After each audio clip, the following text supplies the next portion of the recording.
말씀 시편 110편 1절에서 7절까지 말씀입니다. 한 목소리로 함께 합독하겠습니다. 여호와께서 내 주에게 말씀하시기를 내가 네 원수들로 내 발판이 되게 하기까지 너는 내 오른쪽에 앉아있으라 하셨도다. 여호와께서 시온에서부터 주의 권능의 큐를 내보내시리니 주는 원수들 중에서 다스리소서. 주의 권능의 날에 주의 백성이 거룩한 옷을 입고 즐거이 헌신하니 서백일설 같은 주의 청년들이 주께 나오는도다. 여호와는 맹세하고 변하지 아니하시리라. 이르시기를 너는 멜기세덱의 서열을 따라 영원한 제사장이라 하셨도다. 주의 오른쪽에 계신 주께서 그의 노하시는 날에 왕들을 쳐서 깨뜨리실 것이라. 무은 나라를 심판하려 시체로 가득하게 하시고 여러 나라의 머리를 쳐서 깨뜨리시며 길가에 시냇물을 마심으로 그의 머리를 드시리로다. 아멘. 아버지의 나라가 오게 하시며 라는 제목으로 함께 하나님의 은혜를 나누겠습니다.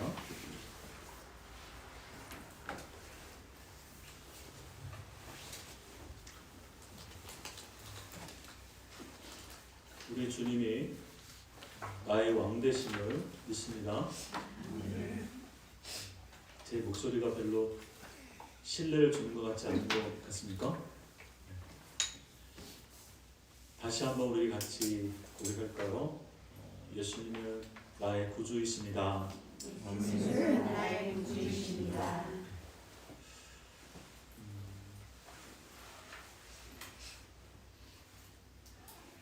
출애굽한 이스라엘 백성들이 출애굽 전에 430여 년 동안에 애굽에서의 종살이 했던 시간들이 있습니다. 430년이면 40년이 10번이나 지나가는 시간이고요. 40년은 한 사람의 일생을 상징하는 성경 안에서의 중요한 숫자이기도 합니다. 40이라고 하는 그 숫자를 10번을 거듭했다고 하는 것은 이미 그들이 이스라엘이라고 하는 단일 민족으로서의 그런 정체성들을 혈통으로나 심적으로 정신적으로 다 잃어버릴 만한 그런 시간입니다. 그런 그들의 고통, 아픔, 압제 이러한 가운데서 부르짖는 소리를 하나님께서 들으시고 그들에게 모세를 보내서 이스라엘 백성들을 구원하셨던 얘기가 우리 구약의 출애굽기의 이야기입니다. 가장 힘들고 가장 고통스럽고 가장 혼돈이 가중되었을 때 그들은 이런 모든 상황들을 스스로 타개할 수 있는 방법이 없기에 구원자를 간절히 요청하고 있었던 것입니다. 심지어는 그러한 구원자가 오시는 것에 대한 소망도 다 쓰러져 버릴 만한 그런 시간에 주님은 오셨죠. 모세는 하나님께서 그들에게 모세를 보내셨던 것입니다. 예수님이 오셨을 당시에도 마찬가지입니다. 로마의 지배를 받고 있었던 이스라엘, 가짜 왕이 왕노릇하고 있는, 헤롯이 왕노릇하고 있는 그러한 유대, 그 땅에 많은 사람들은 고통 가운데, 압제 가운데 신음하고 있었습니다. 간절히 기다렸던 그런 메시아가 올 기미가 전혀 보이지 않는 바로 그때에 이 땅에 말구유 위에 오신 그분이 바로 예수님이셨고, 하나님께서 이러한 이스라엘 그런 고통 가운데 다시 한번 응답해 주신 역사가 예수님 오신 그런 역사입니다. 항상 어려울 때, 가장 어두울 때에 새벽은, 그 빛은 우리에게 이렇게 성큼 다가오기도 합니다.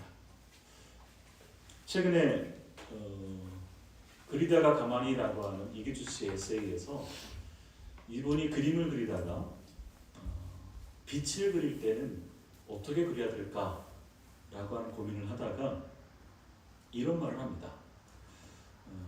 빛은 그림자를 더 진하게 그리면 그릴수록 더 더 밝게 빛나더라라고 하는 겁니다. 그 하얀 도화지 위에 빛을 그릴 때 흰색 연필이 있으면 모르겠는데 우리 주변에 있는 그 어둠들을 더 진하게 표현할 때 우리 빛이 더 밝게 빛나더라, 빛이 더 그려지더라라는 그러한 얘기를 했었습니다. 제가 이런 얘기들을 애들로 표현하고 있는 것은 지금 우리에게도 연말이기도 하지만 이 혼탁한 시국을 저희가 살아가고 있습니다. 일찍부터 손에 왕자를 쓰고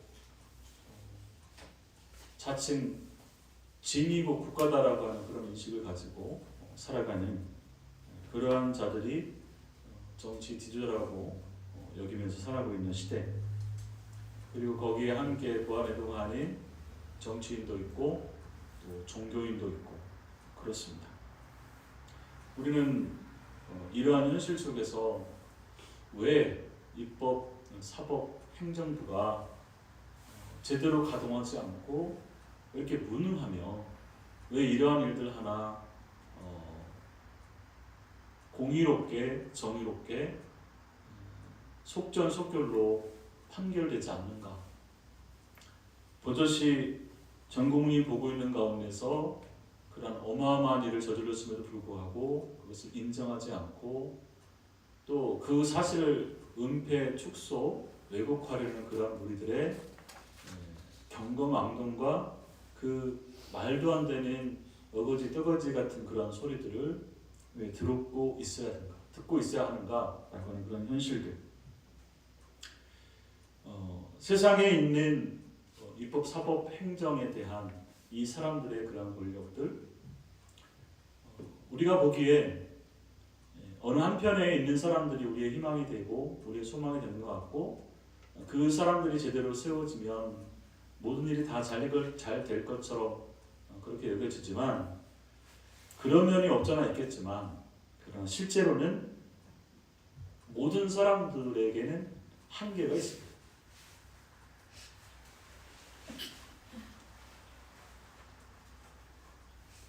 법을 판결해야 되는 사람들은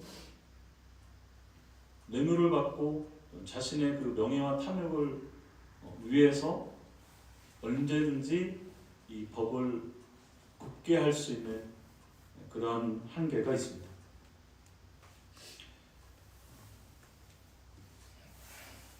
정치를 함에 있어서도 마찬가지 정말로 자기의 일을 탐하지 아니하고 이 백성의 안위를 위해서 헌신하고 수고하는 사람들의 그런 모습 안에는 결국 그들의 한켠에 권력에 대한 탐욕이 도사리고 있습니다.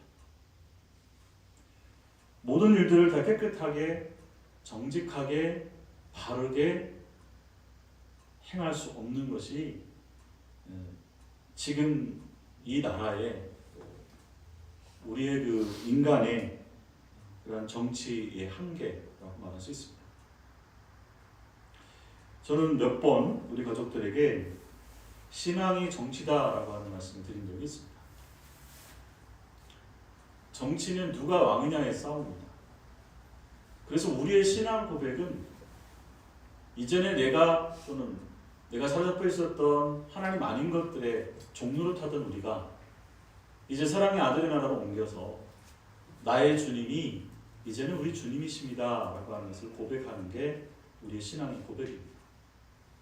예수님이 나의 구주라고 하는 것은 예수님께서 나를 이 혼탁한 이 죄악의 이 사망의 그 안에서 나를 건지신 구원자이시며 나를 살리셨기 때문에 나의 생명의 나의 삶의 주인이 이제 주님이십니다 라고 하는 그 고백이 예수님은 나의 구주라고 하는 그 표현 속에 담겨 있습니다. 그래서 우리의 신앙은 이 세상을 그리고 우리 교회를, 우리 나라를, 우리 교회를, 우리의 가정을 그리고 나를 다스리고 또 통치하고 계시는 분은 우리 주님이시고 이 모든 것들의 주인은 우리 주님이 주인이십니다 라고 하는 것을 고백하는 겁니다. 우리 주님은 이 세상에 있는 그 입법, 사법, 행정과 같은 그러한 통치자, 그러한 정치하고는 비교할 수 없는 공평과 정의롭고 신실하신 그런 통치자, 그런 왕이십니다. 가난한 자, 부한 자, 남녀노소 따지지 아니하고 정직한 자로 그리고 신실한 모습으로 심판하시고 판결하시고 채우시고 세우시고 살리시는 분이 우리 주님이시죠. 우리는 판단이 흐려질 수도 있고 우리의 심판이 굽어질 수도 있고 그리고 다른 여러 가지 많은 요소로 인하여서 우리의 삶도 우리의 판결도 우리의 행함도 얼마든지 거룩과 먼 그런 모습으로 살아갈 수밖에 없습니다. 그러나 우리 주님은 그렇지 않으시죠. 그래서 우리가 주님을 의뢰하고 주님을 신뢰하고 주님을 믿고 따르는 이유도 여기에 있습니다. 어제나 우리나 영원토록 동일하신 그분은 사람이 아니시는 변개치 아니하시고 시건치 아니하시고 모든 일에 신실하신 우리 주라고 하는 고백으로 우리가 신앙하고 있는 것이죠. 그래서 지금 저희도 간절히 기도해야 되는 것은 그리고 일평생 우리가 변함없이 함께 간구해야 되는 그러한 기도는 그리고 그 고백은 바로 나라가 임하시옵소서라고 하는 그 기도입니다. 예수님께서 우리에게 기도를 가르치셨을 때 그 기도문이 바로 하나님의 나라에 대한 그리고 다른 말로 예수님께서 그리스도 되심에 대한 그 고백으로 점철되어져 있다는 것을 저희가 압니다. 기회가 되면 이 주기도문의 그 말씀을 예수 그리스도를 중심으로 하나님 나라를 중심으로 정리할 수 있는 기회가 있기를 바라고요. 핵심이 바로 그 하나님의 왕 되신 그 하나님의 통치가 이 땅에 임해서 우리를 구원하고 우리를 살리고 우리를 회복시켜 주시기를 간절히 구하는 기도입니다. 여기서 말하는 그 나라라고 하는 말은 우리가 생각하는 어떤 국가의 개념이 아닙니다. 하나님의 나라의 그 나라는 하나님이 통치하신다, 하나님이 왕이시다, 하나님의 왕권이라고 하는 그런 의미입니다. 그래서 주기도문에서 나라의 임하옵시며 라고 하는 기도는 하나님의 통치가 이 불의한 세상에, 이 혼탁한 세상에, 이 잡것들이 자기들이 왕이라고 생각하는 판을 치는 이 세상에 진짜 왕이 오셔서 진짜 왕이 그 신실하신 왕이 그 공의로우신 왕이 이 모든 것들을 다스리시고 통치하시고 심판해 주옵소서 역사해 주옵소서라고 하는 그러한 기도입니다. 나라의 임하옵소서라고 하는 것은 하나님 이곳에 오시옵소서 아멘 주 예수의 오시옵소서라고 하는 기도와 같은 기도이며 하나님의 통치가 하늘에서와 같이 이 땅에서도 이루어지게 하옵소서라고 간구하는 기도입니다. 어떤 사람을 내가 원하는 탐욕을 성취하고 이루게 해달라고 하는 기도가 아닙니다. 하나님의 통치가 하나님의 뜻이 이 땅에서 신실하신 하나님처럼 그 하늘에서와 같이 그 하나님과 같이 이 땅에 지금 그 모든 정의와 명예가 실현될 수 있게 하여 주옵소서라고 기도하는 겁니다. 그래서 우리 그리스도인들이 이 지금 현재 대한민국 시국에서 나라와 민족을 위해서 기도하는 것은 이 땅에 진실로 하나님의 공의가 이루어지게 해달라고 기도하는 겁니다. 하나님의 공의는요, 악한 이들에게는 당연히 심판, 선한 이들에게는 그들을 구원하는 역사입니다. 이 판결은 홀이라도 불의함이나 불공정함, 불공평 없습니다. 공정하고 공평하게 하나님은 심판을 진행하시고 그리고 구원을 이루어 가십니다. 누군가를 정치 지도자들을 우리가 주님처럼 그렇게 신앙하는 것도 위험한 일입니다. 물론 정의와 공의가 바르게 세워지기를 간절히 바라는 마음에 혹시 그러한 사람이 이 일을 할 수 있지 않을까 기대는 할 수 있겠죠.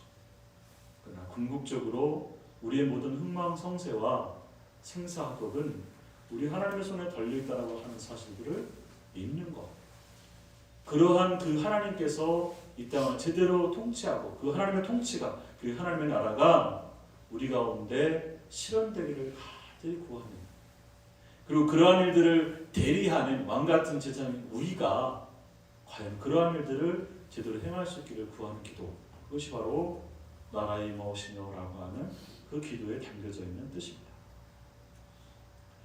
오늘 시편 110편 말씀은 바로 이와 같은 그 만왕의 왕 되시는 통치자, 우리 왕 되시는 바로 그 예수 그리스도, 그분에 대한 고백,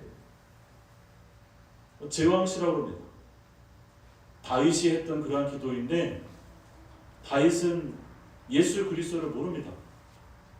그런데 이 시편 안에는 메시아에 대한 그 고백이 가득 담겨져 있습니다. 그 하나님께서 다윗을 통해서 이제 장차 오실, 그리고 만왕의 왕 되시는 하나님을 대신해서 이 땅의 모든 것들을 다스리고 심판하실 그런 예수 그리스도에 대한 얘기를 하고 있습니다.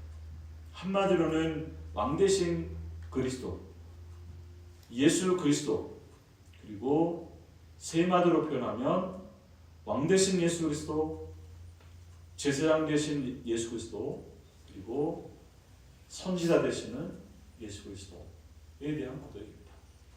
이 세 가지 고백이 오늘 말씀 안에 들어있는 것이죠. 그래서 우리는 단순하게 잘 이해할 수 없는 그런 다윗의 기도이지만 그가 표현한 말씀들의 이면들 속에서는 바로 우리 예수님께서 우리의 왕이시고 우리의 영원한 대제사장이시고 그리고 우리에게 하나님의 말씀을 대언하시는, 그리고 심판을 선언하시는, 그러한 심판을 선언하실 뿐 아니라 그것을 직접 집행하시는 분이라고 하는 사실들을 우리에게 고백해주고 있습니다. 말씀을 살펴보면서 정말로 우리 주님이 그러한 분이신지 다윗의 고백을 통해서 한번 확인해 보겠습니다. 제일 먼저 1절부터 3절 말씀에 보면 왜 이 시편에서 다윗은 이 표현을 쓰고 있나라고 하는 것을 한번 정리하고 넘어가야 됩니다. 그것은 제일 첫 번째 줄에 있는 여호와께서 내 주에게 말씀하시기를 말입니다. 이 시편이 여러분들 표제가 다윗의 시라고 써 있죠. 다윗이 하나님 앞에 여호와께서 내 주에게 말씀하시기를 이렇게 말합니다. 다윗의 하나님은 여호와이시죠.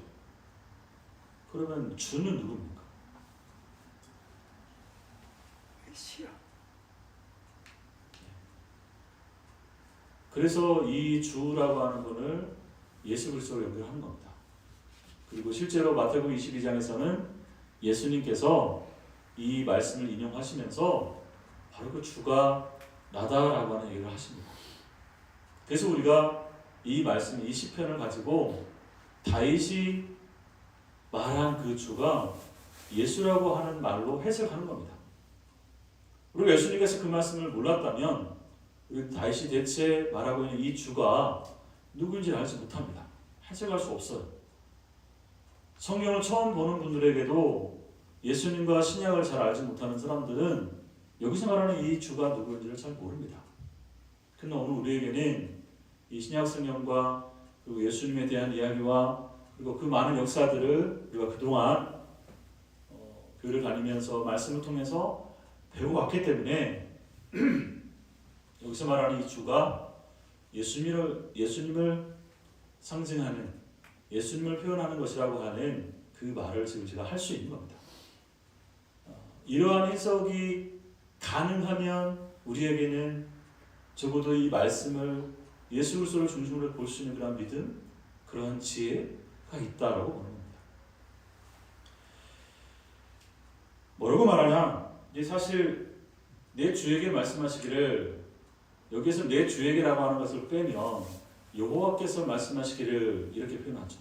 여러분 이 표현이 어디에 많이 나올까요?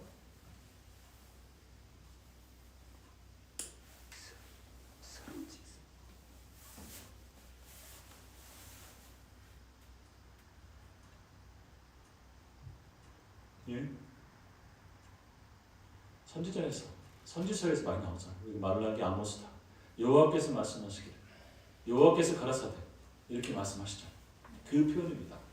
다윗이 그러한 예언과 같은 기도를 지금 드리고 있는 것이죠. 내가 내 원수들로 내 발판이 되게 하기까지 너는 내 오른쪽에 앉아 있으라 하셨다. 원수들이 나오고 발판이 되게 한다라는 표현이 나오고 오른쪽에 앉아 있으라고 말합니다. 대번에 우리가 오른쪽 하면 예수님께서 부활 승천하셔서 어디에 앉으시죠? 네? 예, 우편이잖아요. 오른쪽. 오른쪽에는 오른편, 그 다음에 상속자, 대리자라고 하는 이런 표현들이 나옵니다. 오른쪽에. 오른쪽은 오른편이고 왼쪽은 왼편이라고 합니다. 성경에서 오른쪽은 대부분 주권, 그다음에 상속자, 대리자 이런 모든 것들을 상징하는 그런 편으로 해석을 합니다.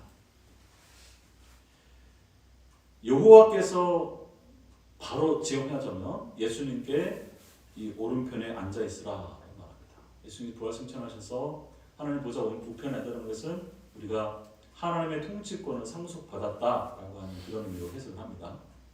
그런데 그 앞서 행해지는 일이 뭐냐면 내 원수들로 내 발판이 되게 하기까지. 이거는 이제 고대 그 근동에서 전쟁이 날 때, 전쟁을 이기면 상대편의 장수, 또 상대편이 섬기는 그러한 신들의 머리를 베어서 그것을 발로 밟는 이러한 상징적 행위들을 말합니다. 그것은 그들을 이겼다, 전쟁에서 이겼다, 그들을 다스린다, 통치한다, 그들의 주권을 갖고 있다라는 이런 의미로 해석이 되는 것이죠. 예수님께서 하나님을 통해서 바로 이와 같은 일을 행하시는 그러한 왕이시다, 모든 것들의 주인 되시는 분이시다라고 하는 그런 고백을 여기서 하고 있는 것이죠. 또다시 2절에 여호와께서 시온에서부터, 시온은 하나님께서 계시는 곳이라고 표현합니다. 주의 권능의 규를 내보내시리니, 규라고 하는 것은 막대기를 말합니다. 그것은 통치권을 상속하는, 통치권을 갖고 있는 것이죠. 그것을 내보내시리니 주는 원수들 중에서 다스리소서.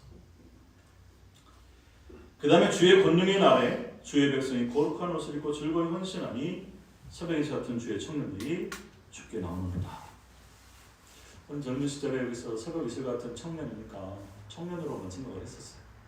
여기는 새벽 이슬 같은 거룩한 주의 청년들, 사람들, 백성들은 모든 하나님의 백성들, 거룩한 하나님의 백성들을 말합니다. 이거는 문자로만 해가지고 그렇게 해석을 했었는데, 주의 권능의 날에, 이게 심판의 날일 수도 있고 주님께서 이 땅에 오시는 날일 수도 있고 하나님 역사하시는 날일 수도 있습니다. 그러한 권능이 임하는 날, 하나님 놀라우신 구원의 역사와 심판이 이루어지는 바로 그 날. 구약에서는 보통 예수님께서 오시니까 메시아가 오시고 오시는 날을 구원과 심판의 날로 이해를 하고 있었습니다. 그래서 예수님께서 오셔서 로마를 심판하고 자기들은 새로운 왕, 새로운 나라로 구원해 주실 것에 대한 그런 기대를 담고 있었는데, 예수님께서 오셔서 뭔가 사람들을 구원하는 것 같기는 한데 로마라고 하는 나라들은 여전히 건재하고 있는 그런 현상 앞에서 이들이 예수님께서 메시아가 아닌가 하는 그런 의식을 품게 되었죠. 그런 권능의 날에 특별히 이 하나님의 백성들을 이렇게 하나님 앞으로 인도할 수 있는 그런 역사가 일어난다라고 하는 겁니다. 이 1절에서 3절까지의 표현은 예수님께서 이 땅에 왕으로 오신 분이다라고 하는 부분들이 강조되는 겁니다. 그러한 왕으로 오셔서 우리를 얽매고 있는 것들, 애굽이라고 하는 나라, 로마라고 하는 그런 나라로 상징되는 우리 하나님의 사람들을 하나님의 사람으로 제대로 살아가지 못하게 하는 이 땅에 있는 모든 거짓된 왕들로부터 그들을 깨부시고 우리를 그 거룩한 나라로 옮겨주셨다라고 말합니다. 이 골로새서에서는 우리를 사망의 권세 아래 있는 우리들을 사랑의 아들의 나라로 옮기셨다라고 하는 표현들로 예수님의 이러한 왕된 사역을 표현하고 있고, 예수님께서 그리스도다라고 하는 표현은 예수님께서 메시아다, 왕이시다라고 하는 그런 표현입니다. 바로 다윗이 지금 그것을 고백하고 있는 것이죠. 그래서 예수님은 우리의 왕이십니다. 아멘. 그리고 우리는 그의 거룩한 백성, 새벽 예수 같은 청년이죠. 우리 힘으로 아닌 그분이 우리를 그렇게 새 백성으로 새 사람으로 거룩하게 만들어 주신 분이다라고 하는 겁니다. 왕의 통치, 왕 대신 그분 앞에 우리가 합당하게 반응하는 것은 뭘까요? 그분을 왕으로 영접하고, 왕으로 영접한다는 것은 이제는 내가 그분의 통치에, 그의 다스림에 내가 순종한다라고 하는 겁니다. 그래서 얼마 전에 어떤 교회 목사님이 저한테 교회 표를 이렇게 보여주면서 하나님의 나라를 살고 또 예수님과 동행하고 성령으로 충만한 교회, 이 표 어때요? 라고 보내왔더라고요. 그래서 제가 줄여서 세 개로 써주긴 했는데, 하나님의 나라를 살고라고 하는 표현보다 우리가 이제 하나님 나라를 제대로 이해하면 하나님의 나라에 들어간다라고 하는 표현도, 하나님의 나라를 산다, 조금 하나님 나라를 알고 있다라고 이해할 수 있습니다. 그보다 더 정확하게 하나님 나라를 표현할 때는 하나님의 나라에 순종한다라고 하는 표현이 더 맞습니다. 왜 그럴까요? 하나님 나라가 제가 좀 전에 무슨 뜻으로 말씀드렸습니까? 하나님의 왕권, 하나님의 통치, 하나님의 다스림. 거기 앞에 우리가 백성된 우리가 합당하게 반응하는 것은 뭐예요? 순종하는 거죠. 다스림에 순종하는 거. 그래서 우리 가족들이 이제 점점 이 하나님의 나라를 바르게 이해하면, 그래, 하나님 나라는 하나님 왕이시다는 뜻이야. 그것은 곧 예수가 그리스도라는 뜻이야. 왕 대신 우리 주님에게 우리가 합당하게 반응하는 것은 그분의 말씀에, 그분의 통치에, 그분의 다스림에 순종하는 거야. 순종의 제사를 드리는 거야. 라고 하는 표현들로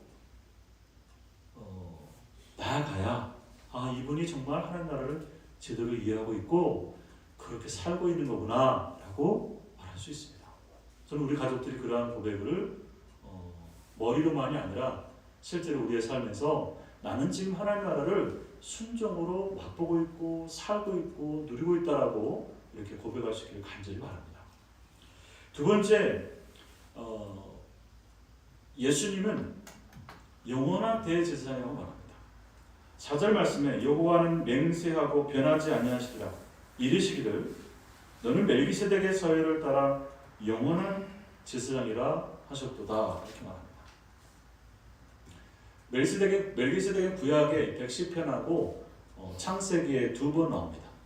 그리고 히브리서에서 예수님을 이 멜기세덱의 반차를 따른 영원한 대제사장이라고 표현합니다. 멜기세덱은 아론 이전에 있었던 제사장입니다. 아브라함이 조카 롯을 구하고 와서 이 멜기세덱에게 제물을 바치죠. 우리가 많이 들었던 11조를 바칩니다. 11조를 바친다는 것은 뭐냐면 우리의 모든 생명, 우리의 모든 소유의 모든 것의 주인이 당신입니다라고 하면서 고백하는 그런 겁니다. 이 모든 것들의 왕이, 모든 것들의 주인이 내 것이 아니라 주님이 주인이십니다라고 고백하는 게 그 예물을 드리는 것이죠. 아브라함이 이 멜기세덱의 누군지 모르지만 그러나 하나님의 세우신 이 영원한 이 제사장, 그 멜기세덱에게 이거를 바쳤다는 것은 결국 하나님에 대한 신앙 고백으로 우리가 봅니다.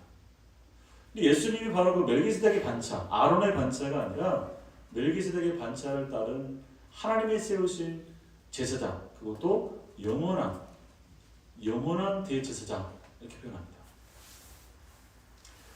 자, 우리 가족들에게 제가 이런 말씀 드리는 거 혹시 기억하십니까? 영원이라고 하는 것이 시간이 오래 되면 영원이라고 말할까? 박인유 목사님 혹시 영원이라고 하는 말을 시간이 오래된 것 말고 제가 다른 것으로 표현했는데 혹시 기억하십니까? 네. 영원은 오랜 시간이 되는 것을 말하는 게 아니고요. 아예 그 시간을 초월해버린 것을 말합니다. 시간의 제약을 받지 않는, 시공간의 영향을 받지 않는, 제약을 받지 않는 것을 초월이라고 표현하고 그것을 우리는 영원이라고 표현하는 것이죠. 그래서 그냥 마냥 오래되는 것을 말하는 게 아니에요. 이것이 뭐냐면 영생이라고 하는 것도 바로 그겁니다. 영원한 생명이라고 하는 것은 이 모든 것들을 초월해버리는 그러한 생명이라는 뜻입니다. 그래서 우리가 영생을 얻었다라고 하는 표현들을 다른 말로 구원을 받았다. 그리고 또 다른 표현으로는 이제는 하나님의 생명으로 살아간다라는 겁니다. 이거를 바울 사도는 내가 이제 사는 것은 내 안에 사신 그리스도로 말미암아 사는 것이다. 그리스도께서 사시는 것이다. 라고 하는 표현들을 쓴 것이죠. 이제 우리는 하나님의 생명으로 산다. 라고 하는 겁니다. 그 표현은 이렇게도 이해할 수 있습니다. 왜냐하면 이제는 하나님의 생명이라고 하는 것은 반대가 뭘까요? 사망과 죽음이죠. 생명의 반대는 사망과 죽음이죠. 우리가 하나님과의 관계가 온전할 때는 우리가 생명을 얻었다, 영생을 얻었다, 구원을 얻었다라고 말할 수 있습니다. 그 관계가 단절되면, 죄로 말미암아 단절되면 우리가 죽었다, 사망 아래에 있다라고 표현한 것이죠. 그러한 우리를, 살아있으나 죽어있는 우리들을 하나님께서 생명으로 옮기신 거죠. 우리에게 생명을 주신 것이죠. 우리를 살리신 것이죠. 그래서 우리가 구원이라고 말합니다. 그러한 삶의 상태를 출애굽기에서는 애굽의 종로를 타고 있는 상태로 말하는 것이고, 예수님 오셔서 당시에는 로마의 압제를 당하고 있는 이스라엘 모습으로 표현하고 있는 것이고, 예수님 당시에서는 고통받고 가난하고 병들고 귀신 들린 이런 사람들을 바로 사망 아래에 있는 종로를 타고 있는 스스로 살아갈 수 없는 이들로 표현한 것이죠. 그러한 이들에게 생명을 주시고 고쳐주시고 싸매주시고 살게 해주시고 사람으로서 제대로 역할을 감당할 수 있도록 해주신, 그 눈을 뜨게 해주시고 귀를 열어주시고 마음을 열어주신 그 역사를 예수님께서 행하고 계신 것이죠. 그래서 그분이 우리를 구원하신, 요한복음에서는 우리를 새롭게 하시는 분으로 표현하고 있는 것이죠. 제사장은 예배를 주관해 주셔서, 그죠? 1년에 한 차례 성전에 들어가서, 성막에 들어가서 우리 모든 죄를 대속하는 대속죄 제사를 드리는 것, 그것을 통해서 하나님께로 나아갈 수 있게 된 것이죠. 예수님은 단 한 번은 이 모든 것들을 초월하는 영단번이라고 표현하죠. 그 초월하는 그 역사로 말미암아 우리 모든 인류를 하나님께로 인도하시는 그런 통로, 그러한 제사, 영원한 대제사장이 되신 것입니다. 그래서 우리가 그분 때문에 지금 우리가 이렇게 어디서든지나 아무 때나 누구든지 하나님을 예배하고 하나님의 생명으로 하나님의 통치 아래 살아갈 수 있는 이 놀라운 은혜를 누리게 된 것이죠. 그러므로 이 세상은 변하지 않고 여전히 그런 악이 득세하고 그런 혼탁한 무리들이 판을 치고 있음에도 불구하고 우리는 우리의 영원한 제사장이신 예수 그리스도가 계시며 우리의 소망이 그분께 계시기 때문에, 그분이 이 땅에 임하시기 때문에 우리는 그분에게 소망을 두고 흔들리지 않은 믿음으로 이 삶을 살아갈 수 있게 되는 것이죠.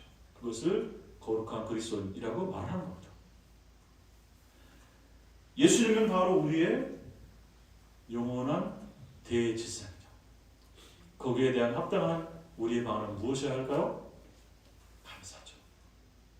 그 은혜를 인하여 감사하고 그것을 누려가는 겁니다.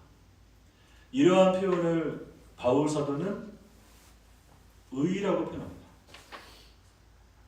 로마서 3장 21절에서 26절까지 말씀에 하나님께서, 하나님의 의가 이 땅에 나타나서 아들 예수 그리스도로 말미암아 우리를 하나님 의로운 백성으로 만들어 주셨다는 것을 3번이나 반복해서 얘기합니다. 그 얘기를 요한복음 3장 16절에서는 이렇게 표현합니다. 하나님께서 세상을 이처럼 사랑하셔서 독생자 예수를 보내셨으니 이니 그를 믿는 자마다 영생을 얻게 하려 하시리라. 이렇게 표현한 겁니다. 이 그림을 로마서에서는 로마서 1장 16, 17절 그리고 로마서 3장 1절에서 3장 21절에서 26절에 그 얘기를 풀어서 다른 표현으로 설명하고 있을 뿐입니다. 다 같은 원리입니다. 예수님은 이 땅에 영원한 대제사장으로 오셔서 우리를 구원하신 바로 주님이십니다. 아멘. 세 번째로 5절에 또 7절 말씀을 보면 주의 오른쪽에 계신 주께서 그의 노하신 날에 왕들을 쳐서 깨뜨리실 것이다. 문 나라들을 심판하여 시체로 가득하게 하시고 여러 나라의 머리를 쳐서 깨뜨리시며 라고 말합니다. 예언이죠. 예언.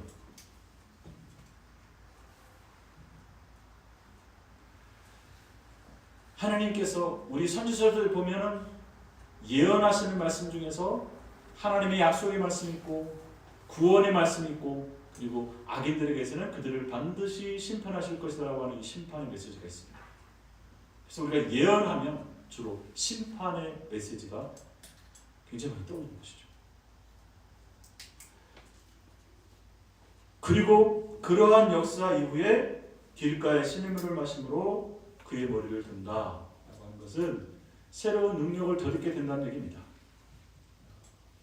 예수님이라고 표현할 수도 있는 거고 그리고 왕같은 지장을 삼으신 우리에게 다시 이 땅에서 하나님의 사람으로 거룩한 백성으로 살아갈 수 있는 그런 새 힘을 공급해 주신다는 표현들을 이 시냇물을 마시고 그 가람 물이 없어 가람이 아닌 혼탁한 이 시대에 제대로 된 그 물을 마심으로 그의 머리를 든다.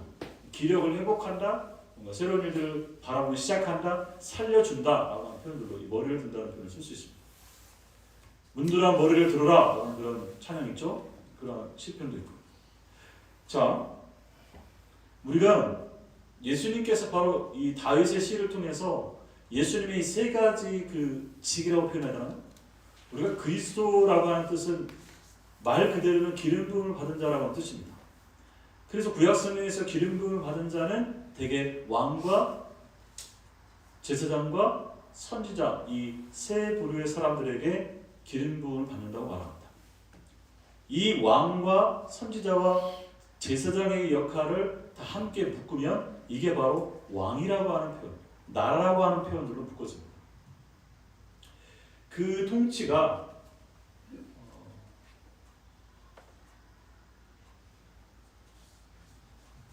온 열방까지 다스려지는 그러한 역사. 이걸 지금 여기 시편 110편에서 말하고 있습니다. 다윗이 언제 이 기도를 드렸겠습니까? 다윗이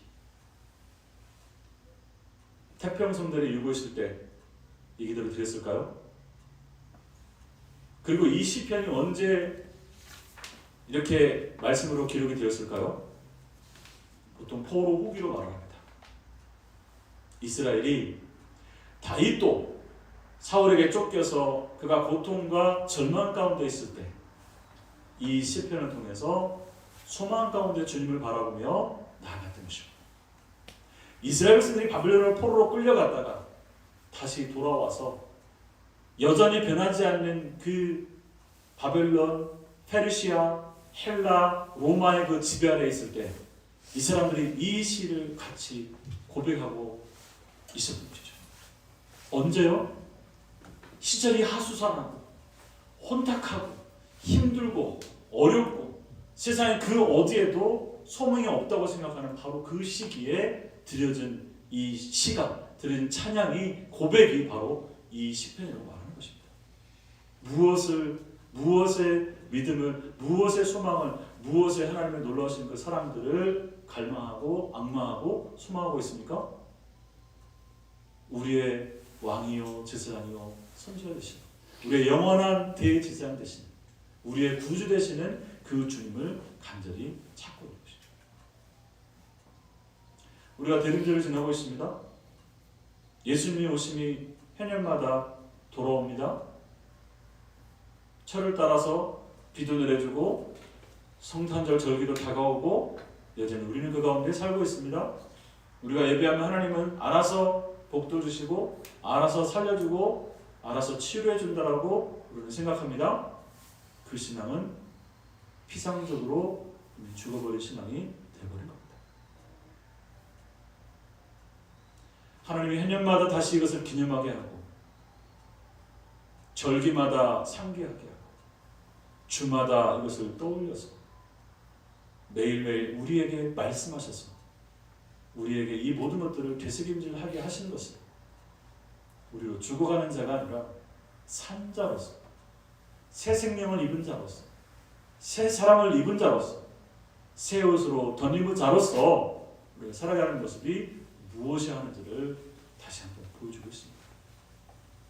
사랑하는 여러분, 지금 우리 대한민국에서 우리는 이 시편을 노래해야 되고요. 그리고 우리 신앙의 그 위치 안에서도 마찬가지. 우리는 변함없이 이 시를 다시 한번 묵상해야 합니다. 과연 내가 우리 주님을 그렇게 믿고 그리고 거기에 합당하게 내가 지금 반응하고 있는가? 나의 왕 되신 그분을 제대로 내가 알고 있으며 그분의 통치에 즐거이 순종하고 있는가? 우리의 영원한 대제사장이신 그분을 기억하며 그 희생 앞에 그 놀라우신 사랑 앞에 내가 경건망망하고 이것을 오해하고 오용하고 있지는 않는가? 그리고 나를 그런 왕같은 제사장으로 부르셔서 이 땅에 주신 그런 사명들을 제대로 기억하고 있는가? 세상을 향하여서 나는 정말 선지자로서 선지자적 그러한 삶을 살고 있는가? 이거 얘기하면 무조건 나가서 전도하라 이런 얘기를 들릴 수 있겠죠? 그런데 저는 먼저 우리 안에 이 선지자적 메시지를 회복해야 된다고 저는 믿습니다. 저도 마찬가지지만 제가 좀 안타까운 것은 아니 옳은 것을 옳다, 틀린 것을 틀렸다, 잘못된 것은 잘못이다 말할 수 있어야죠. 분별할 수 있어야 되고 그것에 대해서 제대로 말할 수 있어야 되죠. 아니 그런데 왜 말을 못하고 있습니까? 잘못된 것을 잘못된 거라고 말을 해야죠. 침묵합니다. 오늘 말씀드렸지만 침묵과 방관은 악에 대한 동조입니다. 변명의 여지가 없어요.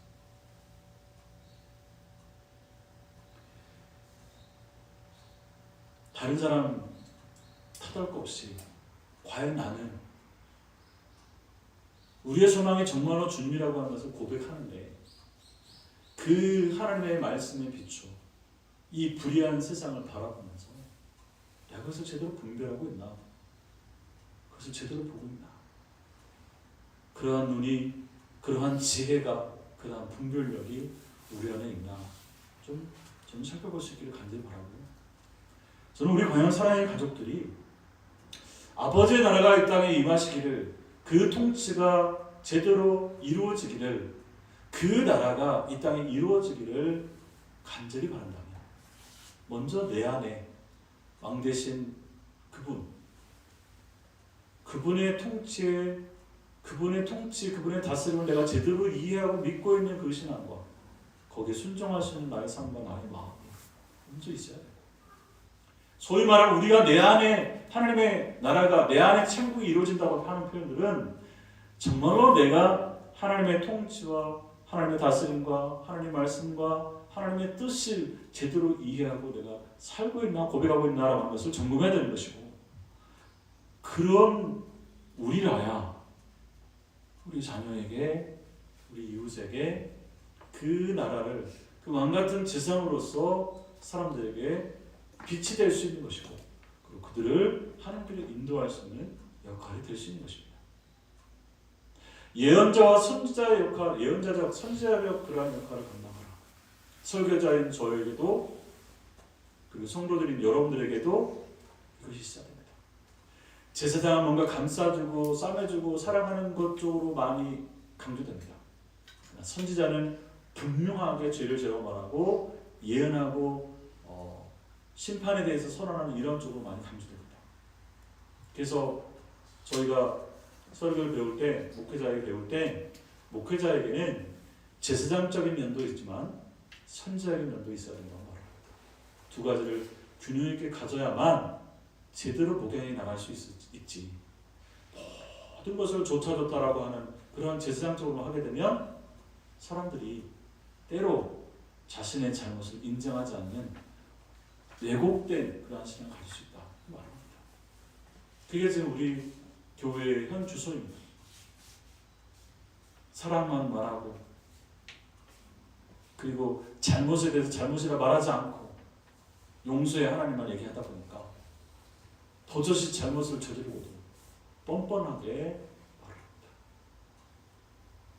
성경에서는요, 하나님이 우리를 용서하시죠. 그러나 그에 대한 대가는 우리가 지불해야 됩니다. 그러한 모순을, 이러한 그 파라독스를 잘 보여줬던 영화가 밀양이라고 하는 그 영화입니다. 예전에 자식을 죽인 그 죄수가 감옥에서 예수님을 만났다고, 자기는 용서받았다고 그 환한 미소로 그 자식을 잃은 그 엄마 앞에서 생글생글 자기는 용서받았대.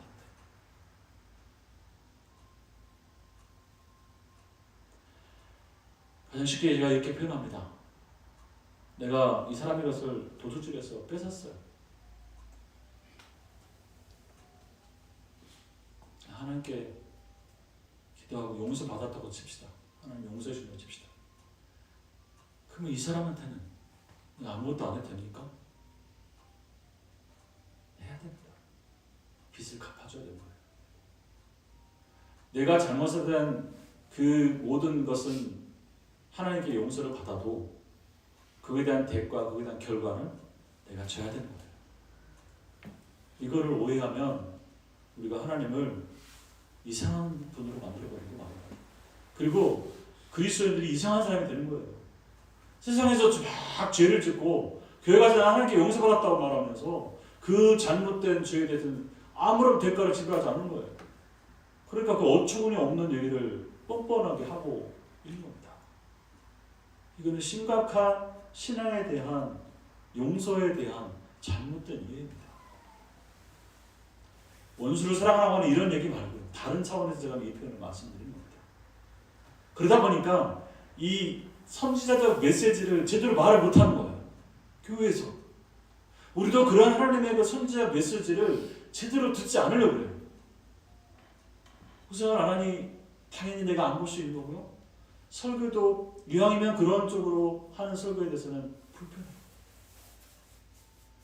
기도할 때는 우리의 심령 골수를 쪼개고도 남음이 있는 그러한 말씀으로 해달라고 요청하는데 정작 그런 얘기를 하면 불편해하고 아멘으로 하나도 못해요. 복음은 우리에게 변혁을 일으킵니다. 우리를 그대로 안주하게 하고 퇴보하게 하고 안일하게 하는 그런 말씀은 우리를 살리는 게 아니라 우리를 죽이려고 소식하는 사실을 알아야 합니다. 물론 이것을 극단적으로 적용해서 매번 성도를 치는 얘기, 그런 얘기 아닙니다. 제대로 분별해서 우리가 제대로 가고 있는지 그렇지 않은지, 주의 지팡이와 막대기가 나를 안위하시도록, 거기에는 나를 구제하는 지팡이가 있지만 내가 잘못된 길로 가면 이거를 매를 쳐서라도 바른 길로 하는 그 막대기가 있는 거예요. 그것이 균형 있게 가는 것이 제사장적, 선지자적 그 메시지가, 그 신앙이, 그 고백이 우리가 함께 있어야 된다는 말로 지금 말씀드린 겁니다. 그러한 주님의 나라가 우리 가운데 임하게 돼요. 지금 우리는 좋게가 아니라 이러한 선지자의 분명한 메시지를 들어야 되고, 하나님의 그 공의로우신 그 통치가 이 땅에 이루어지도록, 그것이 실제로 이 땅에 실현되어질 수 있도록 우리도 그러한 목소리, 그러한 마음, 그러한 분별력, 그러한 지혜, 그것을 내야 되죠. 그래야 이 악들이 그것을 투영하고 돌이키죠. 오히려 악이 득세하고 그래도 훨씬 힘이 세 보이고 그것이 더 성공하는 것처럼 보이니까 거기에 부안하다고 하는 어리석은 이들이 춤추는 것이죠. 지금 우리가 이 나라와 또 이 민족과 또 우리 교회와 우리의 가족과 그리고 여기는 우리 자신들을 위해서 간절히 구해야 되는 것, 변함없이 우리가 구해야 되는 것, 그것은 하나님의 통치, 하나님의 나라, 그것이 이 땅에 이곳에 임하시기를, 나와 우리의 가정과 우리의 교회와 이 땅 가운데 임하기를 간절히 구하는 기도인 줄로 믿고, 우리 모든 믿음 있는 가족들이 이 기도를 드리고 이 기도를 순종으로 살아가는 그런 모든 주의 자녀, 주의 백성 되시기를 주의 이름으로 축원합니다. 하나님 고맙습니다. 오늘도 우리에게 다윗의 시를 통해서 우리 주님께서 우리 왕이시오 영원한 대제사장이시오 선지자라고 하는 사실들을 깨닫게 하시니 감사합니다. 우리 믿음의 가족들이 우리의 삶의 자리에서 우리의 입술로, 우리의 마음으로, 우리의 온 몸으로 주님을 그렇게 알고 믿고 신앙하며 살아갈 수 있도록 하나님 이 믿음 저에게 더하여 주시옵소서. 성령의 역사로 말미암아 우리의 심령이 우리 주님을 바르게 분별할 수 있는 그러한 힘과 능력도 더불어 허락하여 주옵소서. 그래서 우리를 푸른 풀과 신만한 물고로 인도하여 주셔서 우리의 머리를 들어 우리 주님을 바라보게 하여 주시고, 우리 주님이 우리에게 주신 그 통치에 순종케 하여 주시고, 우리 각자에게 맡기신 그러한 귀한 사명들을, 왕같은 제자로서의 그러한 사명들을 잘 감당해 나가는 우리 모든 가족에게 하여 주옵소서. 그래서 지금 혼탁한 이 세대 가운데, 이 시대 가운데서 우리 믿음의 사람들이, 하나님의 사람들이 빛과 소금의 역할을 제대로 감당하여 우리의 소망이, 우리의 미래가, 우리의 걸어가야 될 그 길이 우리 주님임은 주님이라고 하는 사실들을 온전히 보여주고 증거하고 선포해 나가는 우리 모든 믿음의 가족들이 될 수 있도록 주님 축복하여 주시옵소서.